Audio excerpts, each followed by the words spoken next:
कहते हो कि आपातकाल में जब नसबंदी कराई गई, तो जो लोग नसबंदी का विरोध कर रहे थे जब वो सत्ता में आए, आपातकाल के बाद तो वही लोग सत्ता में आ गए ना, उन्होंने नसबंदी बंद कर दी। बताओ, नहीं करी ना। तो जो विरोध कर रहे थे विपक्ष में रह करके नसबंदी का, वो लोग जब सत्ता में आ गए तो वो लोग नसबंदी चालू रखे। तो राजनीतिज्ञों की राजनीति तो समझो आप। पहले तो यहाँ आप साफ हो जाओ दिमाग में। और दूसरी बात यह है कि आप मूर्ख हो तो आपकी मूर्खता का फल कौन भोगेगा? समाज नहीं, आप। जो मूर्ख होगा, चाहे समाज मूर्ख होगा तो समाज भोगेगा, व्यक्ति मूर्ख होगा तो व्यक्ति भोगेगा। तो ये हिंदुओं की मूर्खता है कि वो इस चक्कर में आ गए कि हम कम बच्चे पैदा करें। हमारे पूर्वज आशीर्वाद देते थे, सतपुत्रवती भव, सब पुत्र वाली बनो, बहुपुत्रवती भव, बहुत पुत्र वाली बनो, बहुत संतान वाली बनो। तो क्या मूर्ख थे? वो जानते थे कि जिसके ज्यादा बच्चे होंगे वही विश्व में राज करेगा। तो लेकिन आप लोग मूर्खता कर रहे हो।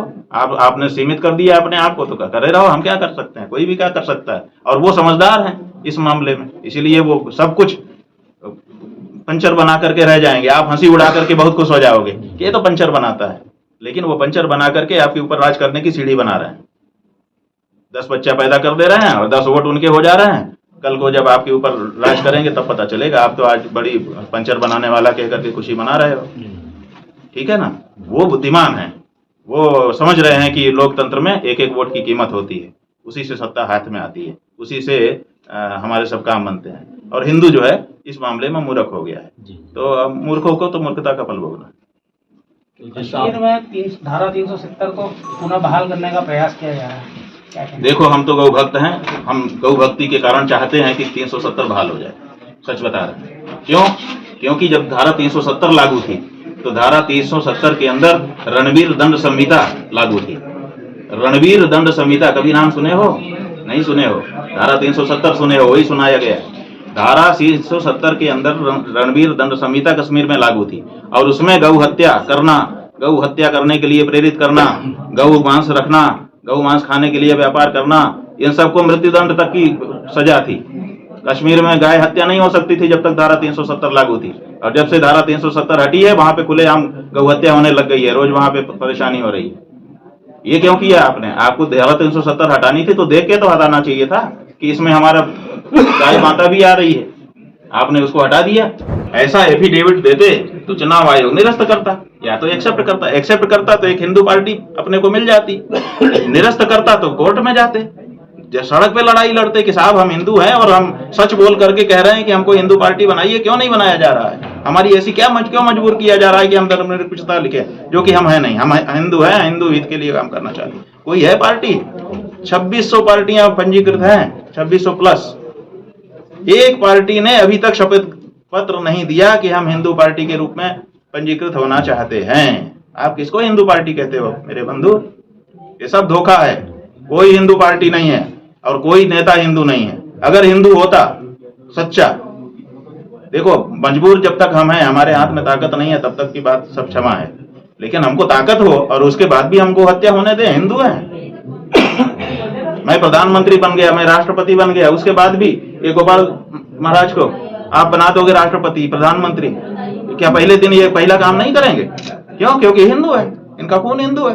कोई भी हिंदू अपने कलम से कत्ल खाने को, जिसमें गाय को काटा जाता है, बढ़ावा नहीं देगा, सब्सिडी नहीं देगा, ये नहीं देगा। ये सब हो रहा है, चंदा ले रहे हैं। कौन हिंदू है बताओ?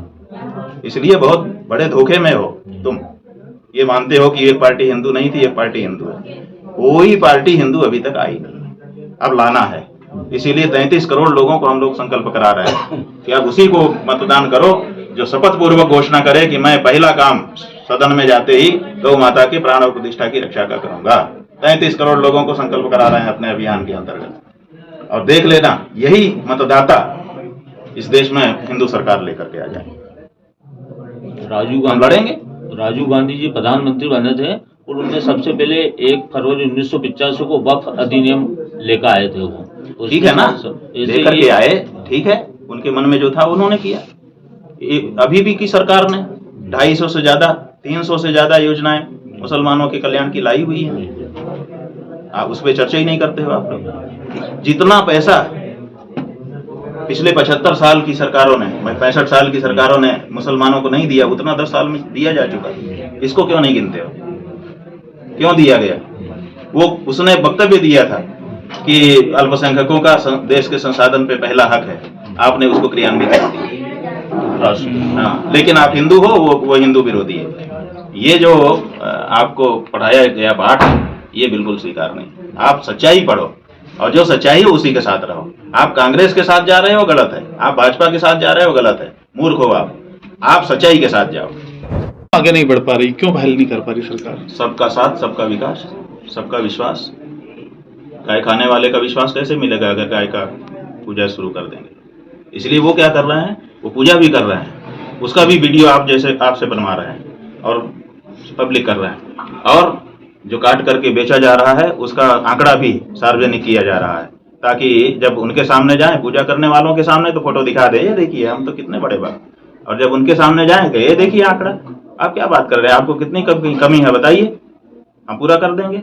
तो सबका साथ, सबका विकास, सबका विश्वास, यही नारा इसके पीछे कारण है। देश के बहुसंख्यक सनातन धर्मियों की, देश के बहुसंख्यक गौभक्तों की, देश की परंपराओं की, देश के धर्म की अवमानना की जा रही है सबका साथ, सबका विश्वास जीतने के चक्कर में। आप सबका साथ, सबका विश्वास नहीं कर सकते। ये देश बहुमत का देश है, यहाँ पर बहुमत की प्रणाली चलती है। यहाँ पर जो ज्यादा संख्या में है उसके बारे में आपको सोचना पड़ेगा। ये गलत बात है कि हम अल्पसंख्यकों को ज्यादा महत्व देंगे। अल्पसंख्यक को बहुसंख्यक के साथ एडजस्ट करके रहना, यही बहुमत की प्रणाली है। तो आप इसको अनदेखी कर रहे हो, बहुसंख्यक लोगों की भावनाओं की अनदेखी करके आप क्या करना चाहते हो? तो ये ठीक नहीं है। ये अब इस बात को बताने का अवसर आया है और इसीलिए हम लोग निकले हुए हैं। अच्छा, आप कह रहे बहुसंख्यक के हिसाब से चलना चाहिए, तो फिर बहुसंख्यक के हिसाब से ही चलते हैं ना। संसद में जिसका नंबर ज्यादा था वही तो सरकार में बैठ गया, वही तो निर्णय ले रहा है। जिसकी संख्या कम आ गई उसको तो आपने पीछे बैठा दिया। क्यों बैठाया? अगर सबका साथ, सबका विकास और सबका विश्वास होता है तो विपक्षी पार्टियों का विकास क्यों नहीं कर रहे हो तुम उनको भी मंत्री बना दो, चार लोगों को, और उनमें भी योग्य वो लोग नहीं जीते हैं क्या? जो पढ़े लिखे हैं, जो पहले मंत्रालय संभाल चुके हैं, अच्छा मंत्रालय चला चुके हैं, ऐसे लोग भी तो जीते हुए हैं विपक्ष में। अगर सबका साथ, सबका विकास है तो आप उनको क्यों नहीं मंत्री बनाते हो? आप राष्ट्रीय सरकार बना दो, सब लोग मिलकर के, योग्य लोग आगे आकर के बना दो। लेकिन तब नहीं करोगे, तब कहोगे बहुमत हमारे पास है। और जब हमारी बात आएगी तो हम बहुमत के लोगों की भावना को आप तार तार कर दोगे और बोटी बोटी करके हमारी माँ को काट करके बेचोगे और डॉलर कमाओगे। ये कहां तक चलेगा? ये गलत है। तो बहुसंख्यक के हिसाब से फिर हिंदुस्तान को हिंदू राष्ट्र हो जाना चाहिए। भाई हिंदू राष्ट्र ना हो, लेकिन बहुसंख्यक जो है, हम कहते हैं आप रहने दो, जो राष्ट्र है आपका राष्ट्र तो हिंदू राष्ट्र ही है। ये जो धारणा फैला दी गई है ना कि हमारा जो संविधान है वो धर्मनिरपेक्ष है, बिल्कुल गलत है। जब ये बात हमने बार बार सुनी तो हमने संविधान का अध्ययन किया। संविधान का अध्ययन करके हमने पाया कि हमारा संविधान धर्मनिरपेक्ष नहीं है। हमने कहा, जिन लोगों ने हमसे कहा था कि धर्मनिरपेक्ष संविधान के कारण हमारे हाथ बंधे हैं महाराज, तो हमने कहा कि इसमें तो धर्मनिरपेक्ष कहीं शब्द ही नहीं है। बोले आप प्रस्तावना पढ़िए। हमने कहा प्रस्तावना तो ग्रंथ का अंग होता नहीं है, प्रस्तावना क्यों पढ़े? हम तो ग्रंथ पढ़ते हैं। तो उन्होंने कहा कि प्रस्तावना पढ़िए, उसमें लिखा हुआ है। प्रस्तावना ग्रंथ का अंग नहीं होता, प्रस्तावना संविधान का अंग नहीं है। वो उसमें रहता है, ठीक है, जैसे जिल्द किताब की रहती, किताब के जिल्द से केवल शीर्षक पता चलता है, वो ग्रंथ का अंग नहीं होता है। उसी तरह से प्रस्तावना में भी मूल रूप से नहीं है। 42वें संशोधन के द्वारा पंथ निरपेक्ष शब्द उसमें स्थापित किया गया है। 42 बार संशोधन होने के बाद, 41 बार के बाद 42वां संशोधन आया। वो मूल संविधान में कहाँ ये बात है? धारा 25 में कहा गया है कि धर्म को पालन की पूर्ण आजादी है, कोई शर्त ही नहीं लगाई गई है। धारा 48 में कहा गया है कि गाय का कत्ल बंद किया जाएगा और संवर्धन किया जाएगा।